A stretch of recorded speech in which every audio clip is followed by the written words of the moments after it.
പത്രപ്രവർത്തക പെൻഷൻ പദ്ധതി അട്ടിമറിക്കുന്ന വിധത്തിൽ വ്യവസ്ഥകളിൽ സമൂല മാറ്റം നിർദ്ദേശിച്ചു പുറത്തുവന്ന വിവരങ്ങൾ അങ്ങേയറ്റം ആശങ്കാജനകവും പ്രതിഷേധകരവുമാണ് കേരള പത്രപ്രവർത്തക യൂണിയൻ.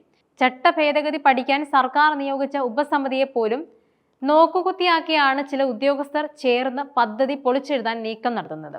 ദീർഘകാലമായി കരാർ അടിസ്ഥാനത്തിൽ ജോലി ചെയ്യുന്നവരുടെ അംഗത്വം, മാധ്യമ സ്ഥാപനങ്ങളുടെ അനുബന്ധമായി പ്രവർത്തിക്കുന്ന ആനുകാലികങ്ങളിലെ മാധ്യമപ്രവർത്തകരുടെയും വീഡിയോ എഡിറ്റർമാരുടെയും അംഗത്വം തുടങ്ങി ഉപസമിതി മുന്നോട്ട് വച്ച നിർദ്ദേശങ്ങളെല്ലാം തള്ളി നിലവിൽ അംഗങ്ങളായവർക്ക് പോലും അർഹമായ ആനുകൂല്യങ്ങൾ നിരസിക്കുന്ന വിധത്തിലാണ് വ്യവസ്ഥകൾക്ക് രൂപം നൽകിയിരിക്കുന്നത്.